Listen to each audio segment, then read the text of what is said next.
మార్జాల కుక్కుట త్యాగ స్వ వరాహ విహంగవాన్ పోషయత్ నరకం యాతి తమేవ ద్విజసత్తమ. తమేవ అంటే ఆ నరకానికి, అంటే ముందు చెప్పుకోవాలంటే పూయహోన్ నరకానికి. కాబట్టి ఇక్కడ పిల్లి, కోడి, మేక, కుక్క, పంది, పెట్ట వీటిని అంటే కొన్ని ఆహారంగా తీసుకునేటువంటి వాళ్ళు పెంచుకుంటారు, అది వేరే విషయము. అంతేకాకుండా ఈ ముఖ్యంగా ఈ పిట్టలు, దాంట్లో కూడా ఏదో లవ్ బర్డ్స్ అని కొన్ని ఉంటాయి, అంటే చాలా అందంగా ఉంటాయి అవన్నీ కూడా. లేదు మనకి చిలుకలు, వాటిని పెంచుకుంటాం, పంజరంలో పెట్టేసి అవి అరుస్తూ ఉంటే ఎవరైనా బంధువులు వస్తే వాళ్ళని పిలవడము, అట్లా మనకి ఒక ముద్ద అన్నమాట.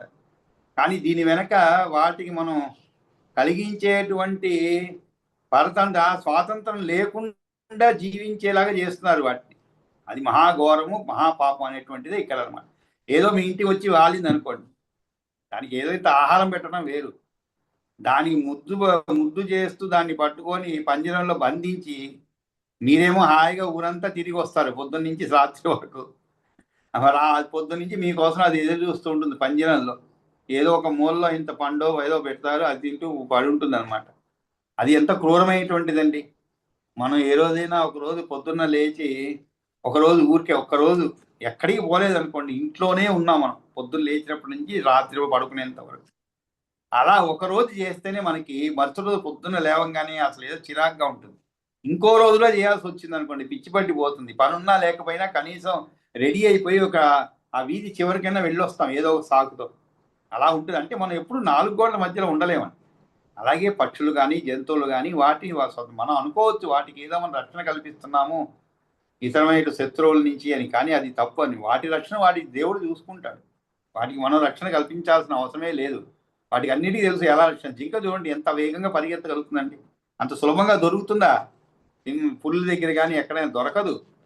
అది ఎంత వేగంగా పోతుంది, ఇది అంత వేగంగా. చివరికి పోరాటంలో ఒక్కోసారి ఓడిపోవచ్చు, కానీ చాలా సార్లు తప్పించుకొని తిరుగుతాయి. అంటే దేవుడు ప్రతి జీవికి కూడా తాను రక్షించుకునేందుకు వ్యవస్థ కల్పించాడు, మనకి కల్పించాడు వ్యవస్థలు. కాకపోతే ఒక్కోసారికి మనం దాన్ని అతిక్రమిస్తూ ఉంటాం అంతే. దానివల్ల మనం అపవాదులు ఉపద్రవాల్లో పడుతూ ఉంటాం, అపవాదులు పొందుతూ ఉంటాం. మనకి ఒక వ్యవస్థ ఉన్నదండి, మనం రక్షించుకునే వ్యవస్థ.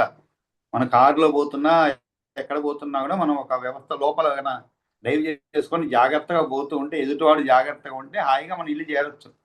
మనం ఎప్పుడు అతిక్రమించామో వేగాన్ని, అది కూడా మనం ఆ దైవం అలా రాసింది అనుకోవాలంతే. జరిగిపోతూ ఉంటుంది అనమాట. ఆ విధంగా వీటిని పోషే నరకం అంటే వీటిని పెంచి పోషించేవాడు కూడా ఇటువంటి నరకానికే చేరుకుంటాడు. కాబట్టి మనం ఏ జీవిని కూడా ఇలా బంధించి వాటిని పోషించకూడదన్నమాట. ఇంకా దారుణమైనటువంటి విషయం ఒకటి, మా చిన్నతనం నేను 3వ తరగతిలో ఇప్పుడు ఉన్నప్పుడు మా టీచర్ వాళ్ళ ఇంట్లో ఉండేది, చిలుక ఉండేది అనమాట. ఆమె ఎప్పుడు అంటే మా ఇంటికి రా చిలుకలు చూడొచ్చు అని. ఏదో సరదాకి చిన్నప్పుడు కాస్త ముద్దుగా ఉండేవాళ్ళు నేను. అందుకని వాళ్ళ ఇంటికి పిలుచుకుపోయింది ఒకరోజు పాపం. పిలుచుకుపోతే ఆ తొంటరితనంతో ఏం చేశాను, ఆ చిలక ఆ పంజరం ఆమె పోంగానే పేరు శేషమ్మ ఏదో పిలుస్తున్నా, పేరు పెట్టి పిలుస్తున్నా. చిలక చాలా ముద్దుగా పిలిచేది. నాకు కుతూహలం ఎక్కువైపోయి దాన్ని పంజరంచి తీసేశాను అనమాట. తలుపు తెరిచేయంగానే అది బయటకు వచ్చింది. కానీ నిజంగా బాధపడాల్సిన అవసరం ఏంటంటే, అది అలా బయటికి వచ్చి ఎగరలేకపోయిందండి. ఎగరలేకుండా ఆ భూమి పైన అలా నడుస్తూ, మామూలుగా కాకులు అవి చిన్నపిల్లల్ని ఆడిస్తూ ఉంటాయి, ఆ విధంగా నడుస్తూ పోతున్నది. నాకు సందేహం వచ్చింది, పక్షులు ఏంటి ఇలా నడిచిపోతుంది ఆ వయసులోనే. అడిగితే ఆమె చెప్పింది అనమాట, వాటికి కింద అంటే ఎగిరేందుకు శక్తి కలిగించేటువంటి చిన్న చిన్న రెక్కలు ఉంటాయి, పైకి కనబడే కాకుండా కింద ఉంటాయి. వాటిని కట్ చేస్తారంట. ఒకవేళ ఈ విధంగా ఏ సందర్భాలైనా వాటిని బయటికి వదిలివేస్తే మళ్ళా పోకుండా. ఎంత క్రూరం కదండి అది, క్రూరత్వం. ఆ రోజు నాకు నిజంగా బాధ, అంటే వాటి స్వతంత్రాన్ని తీసేసి మనం ఆనందాన్ని పొందుతున్నాం. అదే మీరు ఊరుకుంటే కూడా హాయిగా ఏదో పండో పొలమో పెడితే వాకిట్లో పెడితే కూడా వచ్చి తింటూ ఉంటాయి, వాటి పాటగా అవి పోతూ ఉంటాయి. అది చూసి ఆనందించాలి. అంటే ప్రకృతితో ఉన్నప్పుడు వాటిని ఆనందించాలి మనం చూసి. ఏ జంతువులైనా సరే అండి, అవి ప్రకృతితో మమేకమైనప్పుడే మనం వాటి యొక్క అందాన్ని కానీ వాటి చేష్టలుగా మనం చూసి ఆనందించగలుగుతాం. అందుకే మనం అంతా కూడా జీపులు కట్టుకొని అదే విధంగా అభయారణ్యాలకి అక్కడికి పోతుంటాం కదా, లోపలికి పోయి ఈ లైన్ సఫారీలని. అది కూడా సఫారీలో కూడా మీకు కొంతవరకు క్రూరత్వమే అది, ఎందుకంటే వాటిని ఎక్కువ దూరం పోనివ్వరు. ఆ చుట్టూ ఉంటుంది, మనం లోపల ఉండి జాగ్రత్తగా చూస్తూ ఉంటాం వాటిని, అవి వచ్చి ఎక్కడ బయటపడతాయని. అలా జరుగుతుంటాయి. కాబట్టి ఇటువంటి పనులు క్రూరమైనటువంటివి అని చెప్పడం అన్నమాట, దీని అర్థం అది. కాబట్టి ఇటువంటివి చేయకూడదు, చేస్తే ఇటువంటి నరకానికి పోతారని. ఆ తరువాత రంగోపజీవి కైవర్త కుండాసి గరదస్తథ సూచి మాహిషైవ పూర్వకారీజయో ద్విజ ఆగారదాహి మిత్రజ్ఞ సాకుని గామయాజక సాకునిర్గామయాజక రుధిరాంధే పతంత్యేతే సోమం విక్రీణతే చయే. ఇంకోటి 15వది అనమాట. ఇక్కడ రుధిరాంధం అనేటువంటిది ఒక నరకం అన్నమాట. ఆ రుధిరాంధం అనే నరకంలో పడతారు. ఎవరెవరు పడతారు అంటే రంగోపజీవి, రంగ ఉపజీవి, నటన పైనే లేక మల్ల విద్య పైన ఆధారపడి జీవించేవాడు. దీంట్లో రంగోపజీవి అంటే నటుడు, మల్లుడు మొదలైన వృత్తులను చేపట్టినవాడు. కైవర్తగా అంటే ఎవరు? చేపలు పట్టే బెస్తవాడండి. కైవర్తగా అంటే అంటే చేపలు పట్టేటువంటి బెస్తవాడు. అంటే మరి ఇక్కడ ఒక సందేహం రావచ్చు, ఇవన్నీ వాళ్ళకి రంగ ఉపజీవి. ఉపజీవి అంటే ఏమిటంటే ఒక దానిపైన ఆధారపడి జీవించేవాడు అని అర్థం. మరి వాడి జీవన విధానం అలా ఉన్నప్పుడు అది తప్పేమిటి అని మనకి సందేహం రావచ్చు. కానీ అటువంటి ఈ మల్ల విద్య పైన, నటన పైన లేక మల్ల విద్య పైన ఆధారపడి జీవించేవాడు. దీంట్లో తప్పే ఉన్నది, దీంట్లో నరకానికి పోయేదానికి ఏమున్నది అనేటువంటి సందేహం మనకి రావచ్చు.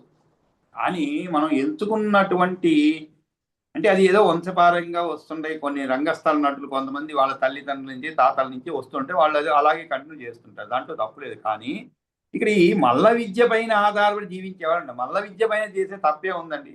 ఆ విద్యలో ఏమవుతుందంటే నీ యొక్క బలాన్ని ప్రదర్శించడం లేదు, నీ కుస్తీ పట్టులో ఉండేటువంటి నైపుణ్యాన్ని ప్రదర్శించడంలో కొంత హింస గురి చేయవలసి వస్తుందన్నమాట. అది వాళ్ళ జీవన విధానం, వేరే తప్పదు అది. కానీ ఏదో అప్పుడప్పుడు నాటకాలు వేయడము అది వేరే విషయం, తప్పులేదు దాంట్లో. కానీ ఇలాగే జీవన విధానంగా దానిపైనే ఆధారపడి జీవించేవాడు. అదేవిధంగా చేపలు పట్టేవాడు, కైవర్త అన్నాడు. కైవర్త అంటే చేపలు పట్టేవాడు. చేపలు పట్టేవాడికి వాడి ఇన్ని చేపలని లెక్క ఉండదు కదండి. చేపలు పడుతూ ఉంటే ఇంకా మహానందమే, ఎందుకంటే వాడి జీవనమే అది. కానీ ఈ రోజుల్లో దీన్ని అంతా మనం తప్పు. ఎందుకంటే పెద్ద పెద్ద మిషన్లు పెట్టి బోట్లు, మెకనైజ్డ్ బోట్స్ పెట్టే లోపలికి పోయి సముద్రం లోపలికి అంటే లోతు కాదండి, తీరం నుంచి లోపలికి అని అర్థం. లోతులకు పోయేదానికి వేరే మిషన్లు ఉంటాయి. అలా లోపలికి పోయి పట్టుకొస్తుంటారు, నెలల తరబడి లోపలికి పోతుంటారు. అంటే తీరం నుంచి లోపలికి అనమాట, అక్కడ ఉండేటువంటి చేపలను పట్టుకురావడం అన్నీ జరుగుతుంటాయి. కానీ అటువంటి వారు అంటే ఇప్పుడు మనకి ఇది ఒక పెద్ద పరిశ్రమలుగా గుర్తించబడ్డాయి కాబట్టి ఎక్కువ చేస్తున్నామండి. అంటే చేపలు పట్టడం అనేది అది ఒక ఆటగా ఉండేది, వేటాడడం ఒక ఆటగా. అక్కడ కూడా వేటాడడం, రాజులు వేటాడారు తప్పు కదా అంటే అక్కడ ఇంకో పరమార్థం ఉందండి. రాజులు ఎందుకు వేటాడేవారు? ఆ రోజుల్లో ఇప్పుడు జనాభా పెరిగిపోయే ఆ విధంగా ఆ రోజుల్లో అరణ్యాల్లో జంతువులు పెరిగిపోతాయి. మరి అవన్నీ పెరిగిపోతూ ఉంటే అవి ఎక్కడ వారికి స్థలం సరిపోకుండా గ్రామాల రాజ్యం లోపలికి వస్తాయి. అందువలన వాటిని వేటాడడం అనేది ఒక ధర్మంగా పెట్టుకున్నారు. రాజు యొక్క ముఖ్య ధర్మం అది. ఎందుకంటే ప్రజలను రక్షించాలి.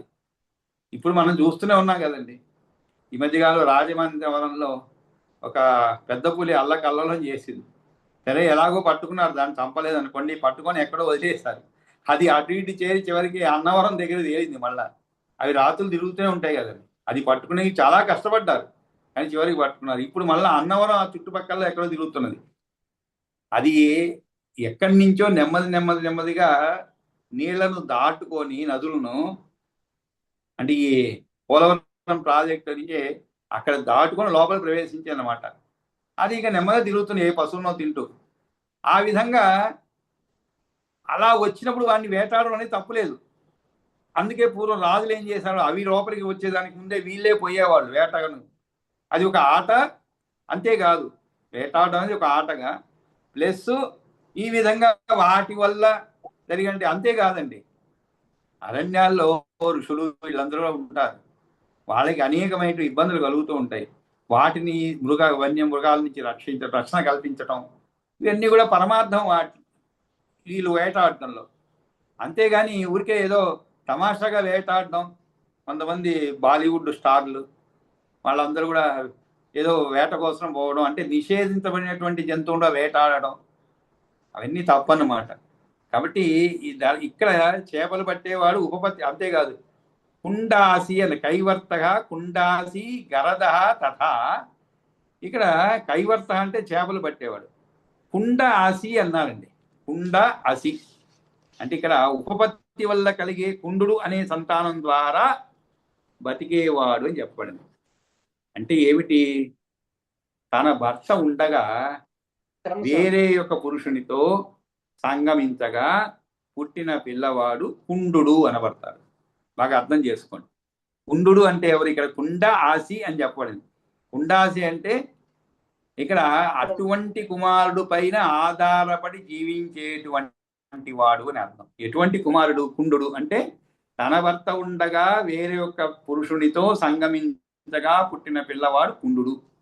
అతడు పెట్టిన భోజనమును తిన్నవాడు. ఇంకా దరిద్రుడు.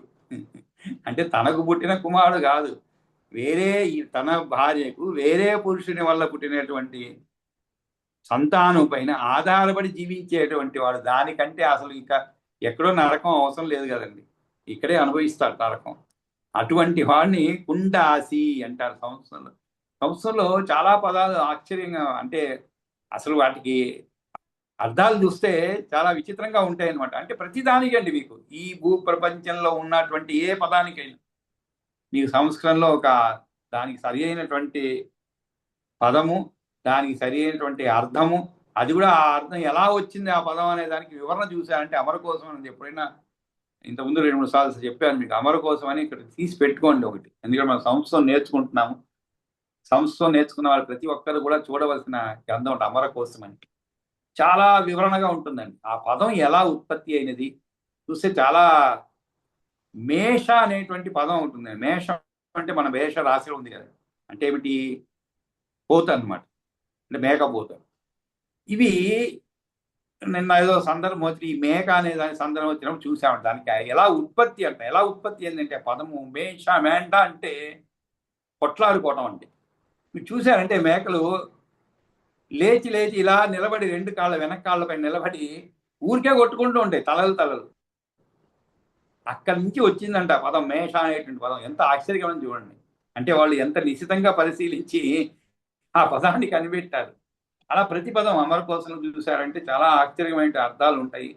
అంటే ఎలా ఉత్పత్తి అనేది ఆ అర్థం అనేది ఆ పదం అనేది మనకు తెలుస్తుంది అనమాట. ఇంకోటండి, అనేక అర్థాలు ఉంటాయి. ఒక పదానికి అనేక అర్థాలు ఉంటాయి. సందర్భానుసారంగా మనం ఉపయోగించుకుంటూ ఉండాలన్నమాట వాటిని. అలా ఉంటాయి అన్నమాట. ఇక్కడ కుండాసి అన్నారు అంటే ఉపపతి వల్ల. ఉపపతి అది కూడా ఉపపతి అంటే ఉప అంటే మెయిన్ కాదనమాట. ఉప అంటే ఉపగ్రహం అంట. అలా గ్రహాలకి ఉపగ్రహం. అలాగే ఇక్కడ మెయిన్ కాదు, రెండో భర్త కలిగే కుండు అనే సంతానం ద్వారా బ్రతికేవాడనమాట. గరద తథా. తథ అంటే ఆ విధంగానే. గరద అంటే విషం పెట్టేవాడు. కాబట్టి అతడు పెట్టిన భోజనం తిన్నవాడు. సూచి తర్వాత గరద తథా సూచి అన్నారు. సూచి అంటే పిసినారి అన్నవాడు. పిసినారి అని అర్థం సూచి అంటే. కాబట్టి పిసినారి అంటే ఒకటండి, అంటే డబ్బు వ్యయము చెయ్యనటువంటి వాడు అని చెప్పకూడదండి. కానీ అవసరానికి కూడా వ్యయం చేయనటువంటి వాడిని పిసినారి అని చెప్పొచ్చు. అవసరానికి కూడా, అంతేకాని ఊరికే ఖర్చు పెట్టమని కాదు, ఖర్చు పెట్టని వాడు అని కాదండి. అవసరానికి కూడా ఖర్చు పెట్టకుండా జీవించేటువంటి వాడు పిసినారి అనమాట. ఉదాహరణకి మీరు చెప్పులు దిగిపోయారు. ఉదాహరణకి ఆ చెప్పులు దిగిపోతే మరి మీకు అది ఎంత కష్టం కదండి. నడిచిపోవాలంటే, బయట రోడ్లో పోవాలంటే కష్టమే. ఎప్పుడు పూర్తిగా దిగబోదు. ఇలా అయినా కూడా దాన్ని అలాగే నడిపించేవాడు, కథ నడిపించేవాడు పిసినారి అని చెప్పొచ్చు. అతన్ని పిసినారి. కానీ చెప్పులు ఉంటాయి, కానీ మంచి కాస్ట్లీ చెప్పులు వేసుకోలేదు కదా అని వాడు పిసినారని చెప్పలేము. వాటికి అవసరం ఏముందండి? పాదరక్షలు అన్నారు. పాదరక్షలు, పాదత్రాణం అంటారండి. చక్కటి పదం పాదత్రాణం. అంటే త్రాణం అంటే కాపాడడం. పాదత్రాణం అంటే ఏంటి? పాదాన్ని కాపాడేది. అదే మన తెలుగులో పాదరక్షలు అంటారు. పాదరక్షలు పని చేస్తే చాలు, అంతే. దానికంటే మించి ఏం కావాలండి? పాదాన్ని రక్షిస్తూ ఉంటే చాలు మనకి. అటువంటిది ఏమని అది కూడా చేయనటువంటి వాడు పిసినారి. కాబట్టి ఇక్కడ విషం పెట్టేవాడు కొండెగాడు. ఇంకోటి పూర్వకారి సూచి మాహిషకశ్చైవ అన్నారు. మాహిష అంటే ఏమిటి? ఈ విధంగా సూచి అంటే కొండెగాడు, తరువాత పూర్వకారీ చ యోద్విజ, పూర్వకారి మాహిషికశ్చైవ అన్నారు. మాహిషిక అంటే ఇందాక మనం చదివింది ఒక అర్థం అండి. ఇందాక ఏమిటది?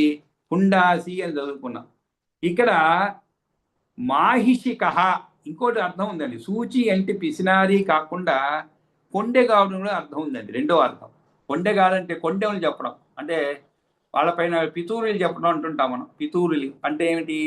వాళ్ళపైన వీళ్ళపైన ఏదో చెప్తూ ఉండడం అనమాట. అంటే మన మన దగ్గర మంచి పేరు సంపాదించుకునే దానికి లేనిపోదేవో ఊహించుకొని ఇతరుల గురించి చెప్పేవాడు, పితూరులు చెప్పేవాడు. కొంతమంది ఉంటారు అట్లా. స్త్రీల్లో ఉన్నారు, పురుషుల్లో కూడా ఉన్నారు. ఏం ఉండదు మాట్లాడడానికి. అందుకని ఏం చెప్తారు? వచ్చి కూర్చొని వాకిట్లో గడప పైన కూర్చొని, తెలుసా అండి మీకు ఈ విషయం అంటారు. అది ఏం విషయం అంటే తర్వాత చెప్తారు. ఆ విషయం ఏమి ఉండదు, వీళ్ళు ఊహించుకునేదంటే ఏదో ఒకటి మాట కలపాలి, మీ దగ్గర మిమ్మల్ని సంతోషపరచాలి, ఏదో కాస్త ఏ చక్కెరో కాఫీ పొడో ఏదో తీసుకుపోవాలి అన్నప్పుడు ఇలా ప్రారంభిస్తారు అనమాట. మీకు తెలుసా అండి ఈ విషయం అని. ఆ విధంగా చెప్పేవాడు సూచి అని చెప్తారు. అంతేకాకుండా మాహిషికశ్చైవ, మాహిషికి అంటే ఏమిటండి? మాహిషికి అంటే దున్నపోతు లేదా బర్రె, దానిపై ఆధారపడి బతికేటువంటి వాడు. మాహిషిక అంటే దున్నపోతు లేదా బర్రె, దానిపై ఆధారపడి బతికేవాడు. ఇక్కడ ఒక తమాషా విషయం అండి. దున్నపోతు పైన బతకడం అంటే అర్థం ఏముందండి? అంటే మనకి అవసరానికి ఉపయోగిస్తాం కదా. దున్నపోతుని వ్యవసాయానికి ఉపయోగిస్తాము, మరి బర్రెల్ని వ్యవసాయ పాల కోసం ఉపయోగిస్తాము. కానీ దీనిపైన బతికేవాడు అంటే దాన్ని వ్యాపారంగా చేసుకునేవాడు అని అర్థం. వాటిని మనం పెంచి పోషించి మన అవసరాలు ఉపయోగించడం వేరు, దానిని క్రయ విక్రయాలుగా చేసుకొని వ్యాపారంగా చేసేటువంటి వాడు అని అర్థం అన్నమాట. అది ఒక అర్థం అయితే, ఇంకొక అర్థం తమాషా అర్థం చూశాను అమరకోశంలోనే. మాహిషిక అంటే ఏంటంటే, మాహిషిక అంటే దున్నపోతు లేదా బర్రె, అది ఒక అర్థం ఉన్నది. ఇంకొక అర్థం ఏంటంటే పెండ్లావును మహిష అనబడింది అనమాట. పెండ్లాన్ని అంటే భార్యను మహిష అంటారు అనమాట. పట్టపు మహిష, పట్టపు మహిష అని వినుంటాం మనం. అంటే పట్టపు రాణి అనమాట. అంటే రాజులకి ఎంతమంది భార్యలు ఉంటారు, దాంట్లో ఒక భార్యకి అగ్రస్థానం అనమాట. ఆమె పట్టపు మహిష. అందులో రాజులకి, అంటే రామాయణంలో ఒక సందర్భంలో మనం చదువుకున్నాం, భార్యలు ఒక్కొక్క జాతి నుంచి ఒక్కొక్క భార్యను స్వీకరించవచ్చండి. అంటే సమన్యాయం అంటుంటాం మనం. సమాజంలో సమన్యాయం చేయండి. ఒక బ్రాహ్మణ స్త్రీ, ఒక క్షత్రియ స్త్రీ, ఒక వైశ్య స్త్రీని భార్యకి. కానీ ఇక్కడ వీళ్ళు క్షత్రియ స్త్రీ అనుకోండి, పట్టపు మహిషిగా ఉంటుంది. మరి బ్రాహ్మణ స్త్రీ కొన్ని సందర్భాల్లో ఆమె యొక్క సలహాలు పాటిస్తుంటారు. అదేవిధంగా వైశ్య, ఈ ముగ్గురు కూడా స్వీకరించవచ్చు, తప్పు లేదనమాట. అలాగే ఇక్కడ మాహిషిక, మాహిషి అంటే మహిష అంటే పెండ్లామని అర్థం. రాజులు 4 వర్ణాల వాళ్ళని పెళ్లి చేసుకోవచ్చండి? చేసుకోవచ్చు. అది రామాయణంలో కూడా మనకి ఉంది. దశరథ మహారాజు సందర్భంలో చెప్పబడింది రామాయణంలో.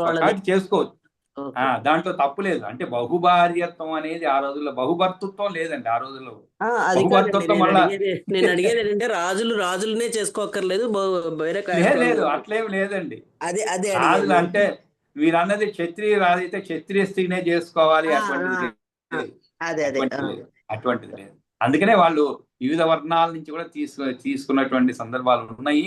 అది కూడా ధర్మమే అన్నమాట. అది కూడా ఆ విధంగా ఇక్కడ మహిష అంటే పెండ్లాము అని ఏమండి?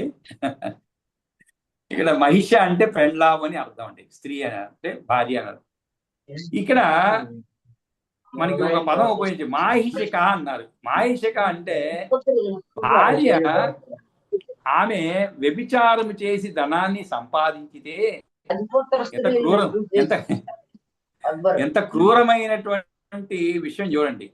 ఆమె సంపాదిస్తే, ఆమె సంపాదించడం తప్పు కాదండి. స్త్రీ సంపాదిస్తే పురుషుడు తినడం, అంటే పురుషుడు దాన్ని ఖర్చు పెట్టడము, సంసారాన్ని నడపడం తప్పని చెప్పలేదు ఎక్కడ కూడా. కానీ ఆ సంపాదన వ్యభిచారం చేసి ధనాన్ని సంపాదించితే దానిపై ఆధారపడి భార్యకు సహకరించుతూ బతికేవాడు. అతనిని మాహిషకుడు అని ధర్మశాస్త్రంలో తెలుపబడి ఉన్నది. అంటే భార్య సన్మార్గంలో సంపాదిస్తే భార్యాభర్తలు ఉద్యోగం చేసుకొని, లేదు కొన్ని సందర్భాల్లో భార్య సంపాదించి, కొన్ని సందర్భాల్లో అలా జరుగుతుంది. దాంట్లో తప్పే లేదండి. సంసారం గుట్టుచప్పుడు కాకుండా చేసుకుంటే ఎవరు సంపాదిస్తున్నారు, ఎవరు ఇంటి పనులు చేస్తున్నారు, అవన్నీ మనం ఏర్పరచుకున్నదే అండి ఇవన్నీ కూడా. మనకేంటంటే పురుషుడు బయటికి పోయి సంపాదించాలి, ఒక స్త్రీ ఇంట్లో ఉండి, ఎందుకంటే ఆమెకి ఓపిక ఎక్కువ అన్నమాట. పురుషుడి ఓపిక కంటే కూడా ఒక స్త్రీ కార్యదక్షత అంటారు, కార్యదక్షత చాలా ఎక్కువ ఆమెకి. అందువల్ల ఆమెను ఇక్కడికి పరిమితం చేశారు. గృహానికి పరిమితం చేశారంటే ఉట్టి ఇంట్లో ఉండే కాదండి, బయట పనులు చేస్తుంటారు వాళ్ళు. వాళ్ళ దక్షత వాళ్ళకు ఉంటుంది. అది ఒక మగవాడు బయటకు పోయి కూరగాయల మార్కెట్కి పోతే కూడా 20 రూపాయలు అంటే 25 రూపాయలు ఇచ్చి వచ్చేవాళ్ళు ఉన్నారు. దయార్థ హృదయాలు ఉంటారు. ఫోన్లే మా తీసుకో, ఏం పర్వాలేదు, చిల్లర లేదా పర్వాలేదు, ఇంకా 2 రూపాయలు ఇచ్చి వస్తారు. కానీ స్త్రీలు అలా చేయరండి. ఇవ్వవలసిన చోట ఇస్తారు, కానీ ఎక్కడ ఖచ్చితంగా ఉండాలి అక్కడ అదన్నీ కార్యదక్షత అంటారు అనమాట. దాంట్లో తప్పు లేదు. ఒక స్త్రీ సంపాదించి పురుషుడు ఇంట్లో చూసుకున్న తప్పే లేదనమాట. కానీ అది ఎటువంటి సంపాదన ఉండాలనేది ఇక్కడ తెలుపబడింది. అందుకనే అటువంటి వాడు నరకానికి పోతాడు. మాహిషక చైవ, అంతేకాదు పూర్వకారి అంటే ఒకరోజు చేయవలసిన పనిని కాని రోజున చేయించేటువంటి ద్విజుడు, బ్రాహ్మణుడు అన్నమాట. పూర్వకారి చ యో ద్విజ అన్నారు. అంటే ద్విజుడు అంటే బ్రాహ్మణుడు కదండి. పూర్వకారి అంటే ఏమిటి? ఇక్కడ కొన్ని దీంట్లో పర్వకారి అని చెప్పబడింది, కానీ కొన్ని దాంట్లో పూర్వకారి అని చెప్పండి.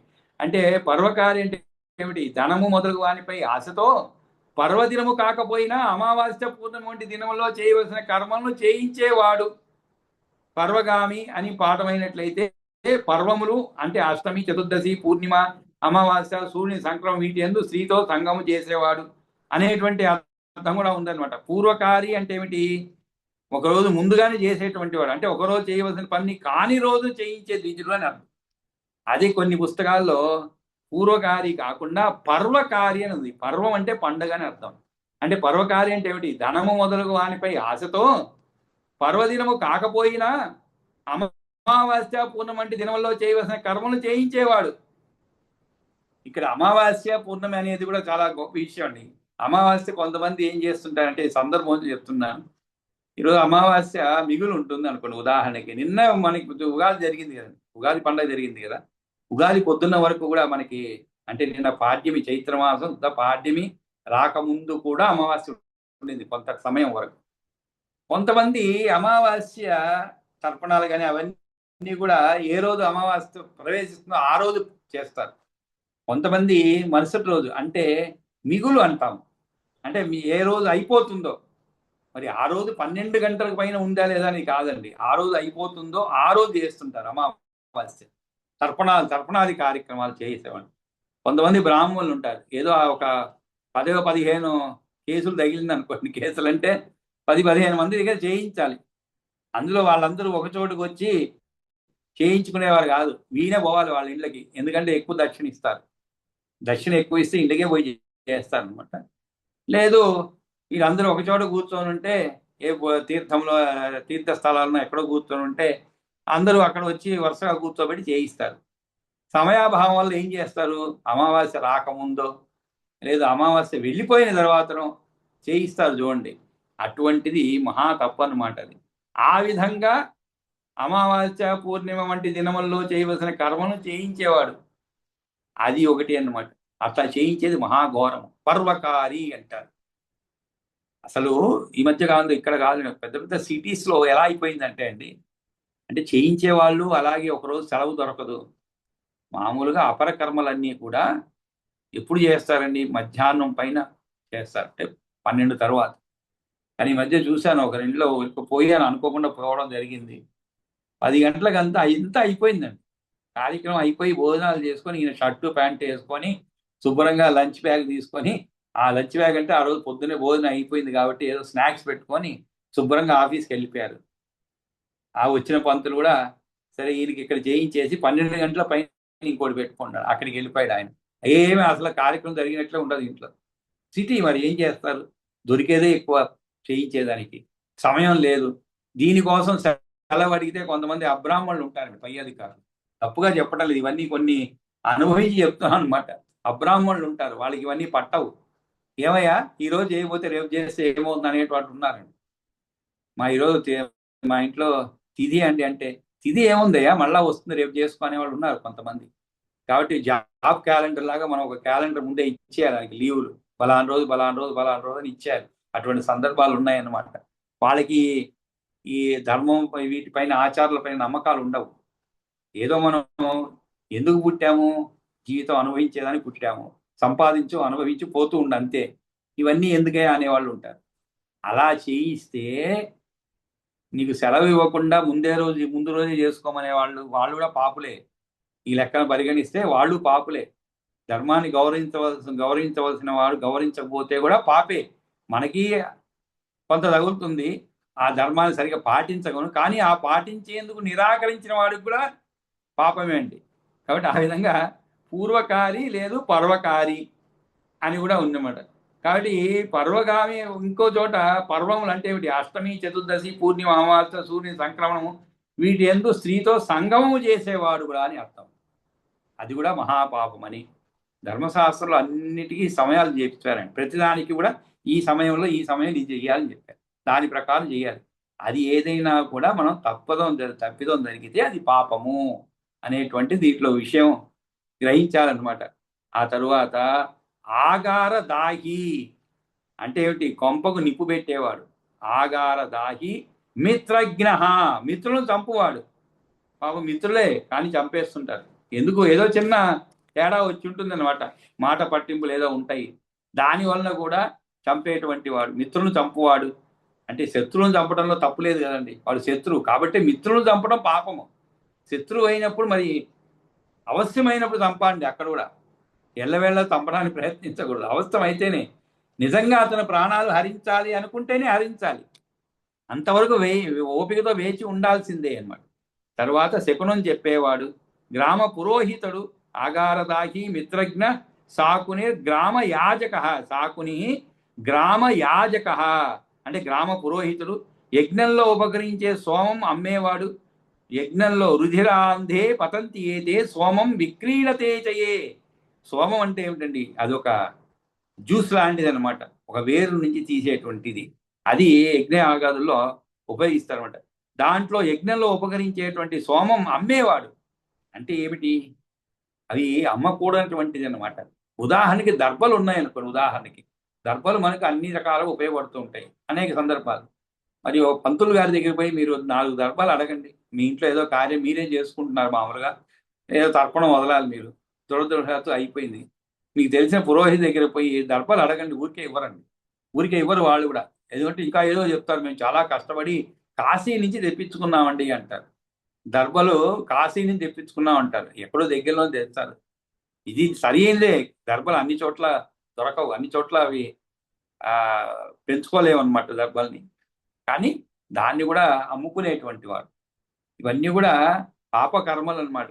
వీళ్ళందరూ కూడా ఎటువంటి నరకానికి పోతారు, రుధిర అంధం అనేటువంటి నరకానికి పోతారు. రంగోపజీవి కైవర్త కుండాసి గరదత్ తథా సూచి మాహిషి కచ్చైవ పూర్వకారీ చ యో ద్విజః ఆగారదాహి మిత్రజ్ఞ సాకుని గ్రామ యాజక రుధిరాందే పతంతి ఏతే. పతంతి అంటే ఏమిటి, పడిపోతారని అర్థం అండి, పడతారు అని అర్థం. నరకంలో పడతారు అంటుంటాం కదా, ఆ పని చేయొద్దు, నరకంలో పడతారు అంటారు. నరకంలో పడిపోతారు, పోవడం కాదు, పడటమే. పోవడం వేరు, పడటం వేరు కదండి. కాబట్టి రుధిరాందే పతంతి ఏతే సోమం విక్రీణతే. కాబట్టి ఈ విధంగా మనం ఈ 21 శ్లోకాల వరకు, ఎందుకంటే కొంచెం విస్తృతమైనటువంటి అర్థాలు ఉన్నాయి వీటి అన్నిటికీ కూడా. అలా అంత అర్థం తెలుసుకుంటే మనం కొంచెం భయపడతామండి. అంటే నిజంగా అటువంటి నరకం ఉన్నదేమో, ఎందుకులే బాబు అని మనం భయపడతాం. కనీసం మనం ఈ గ్రూప్లో ఉండే వాళ్ళం భయపడుతుంటాం అనమాట. మనందరం సదాచారులమే, అందుకే సదాచారం వల్లనే మనం ఇవన్నీ చదువుకుంటున్నాం, అది కూడా మనం అనుకోవాలండి. అది తర్వాత మరి ఈరోజు చదవలసిన వాళ్ళకి 5 నిమిషాలు ఉన్నది, 5వ అధ్యాయం చదవాలనుకుంటాను.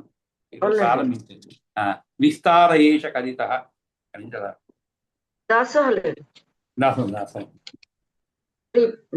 పంచమోధ్యాయ సప్తపాతాళలోక వర్ణనం. శ్రీ పరాశర వాచ విస్తారయేష కథిత పృథివ్యా భవతో మయి सप्ततिस्तु सहस्राणि द्विजोच्छ्रायोऽपि अपि कथ्यते।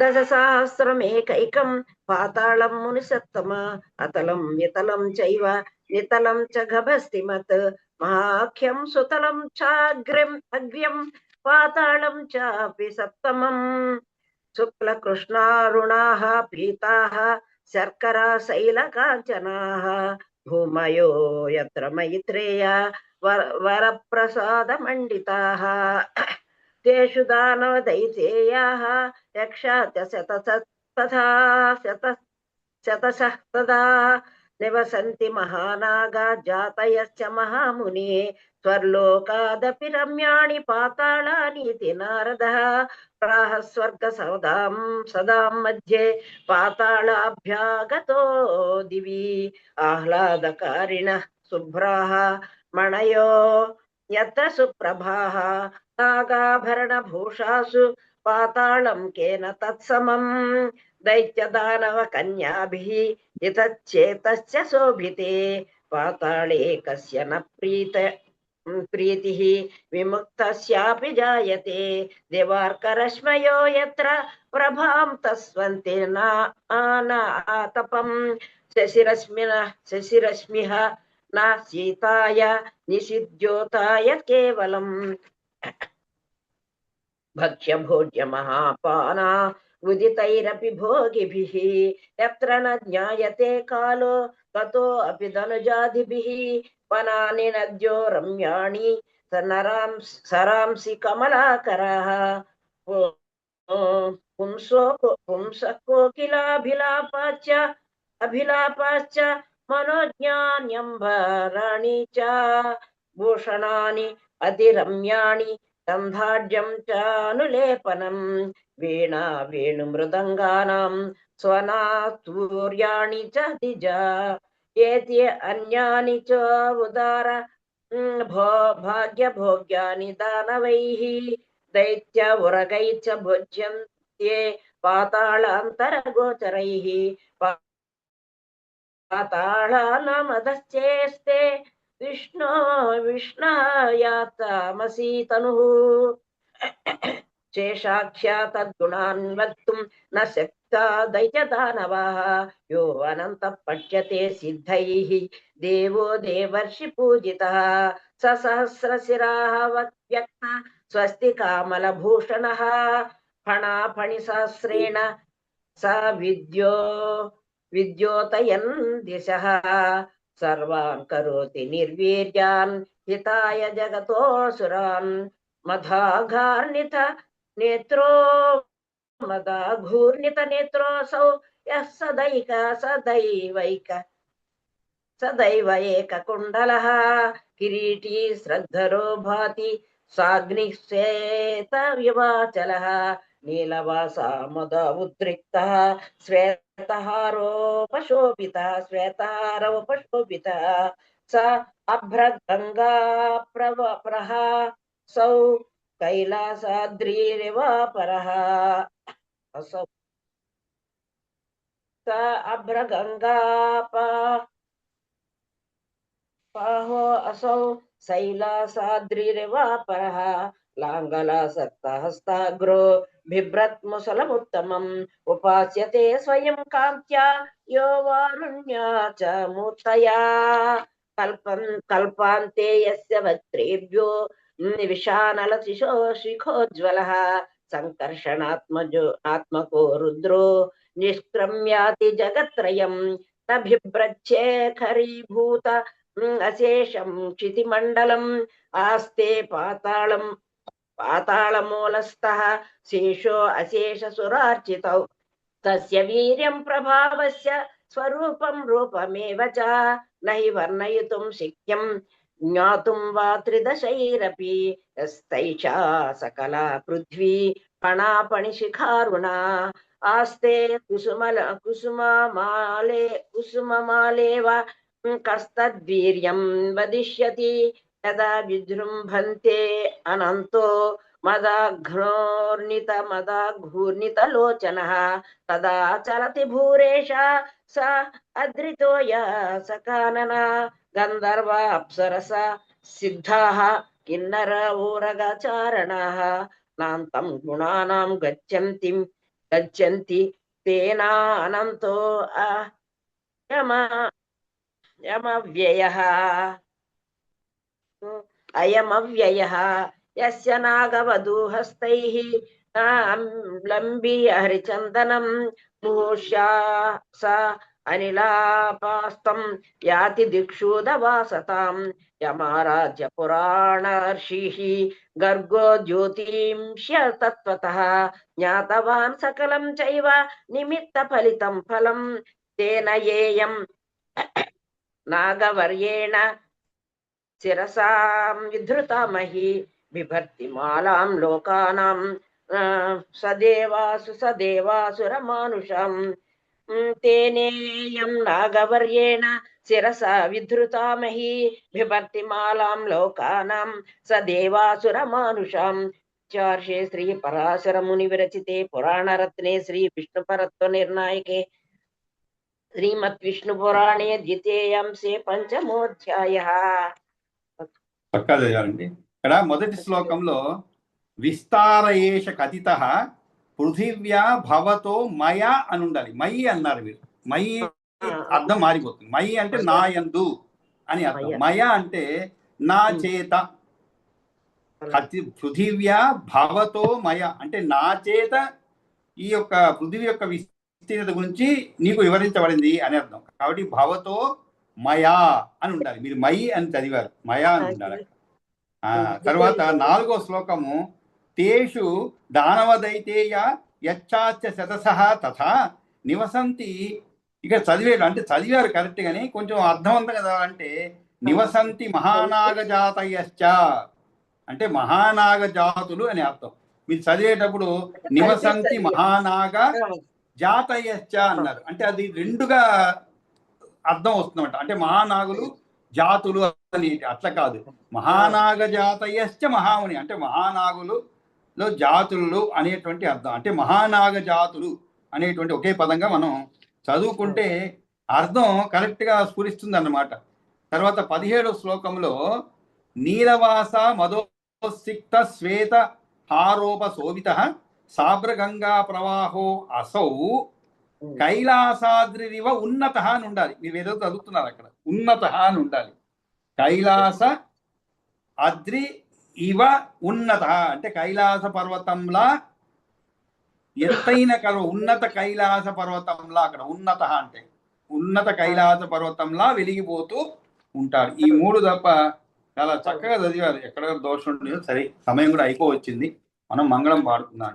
స్వస్తి ప్రజాభ్య పరిపాలయంతాం న్యాయేన మార్గేణ మహీం మహీషా ఓ బ్రాహ్మణేభ్య సుమోత్తు నిత్యం లోకా సమస్తా సుఖినో భవంతు కాళీ వర్షద పర్జన్య పృథివీ సస్యశాలినీ దేశోయం శోభరహితో బ్రాహ్మణా తంతు నిర్భయా అపుత్ర పుత్రిణత్తంతు పుత్రిణత్తంతు పౌత్రిణః అదనాతదనాతంతు జీవంతు చిరదాచరం కాయేన వాచా మనసేంద్రియైర్వా బుద్ధ్యాత్మనా వా ప్రకృతే స్వభావాత్ కరోమి యజ్జత్ సకలం వరస్మై నారాయణే సమర్పయామి. యదక్షపదభ్రష్టం మాత్రాహీనం తయద్భవేత్ తత్సర్వం క్షమ్యతాం దేవ నారాయణ నమోస్తుతే. విసర్గ బిందు మాత్రాని పదపాదాక్షరాణి చ న్యూనాని చాతిరిక్తాని క్షమస్వ మహేశ్వర. కాబట్టి అందరికీ కూడా నమస్కారం అండి. మనం కలిసి నమస్కారం. 6వ అధ్యాయం మిగిలిన శ్లోకాలు పూర్తి చేసుకోండి. సర్వే జన సుఖినో భవంతు. నమస్కారం. దాసం అండి. దాసం బాగుంది.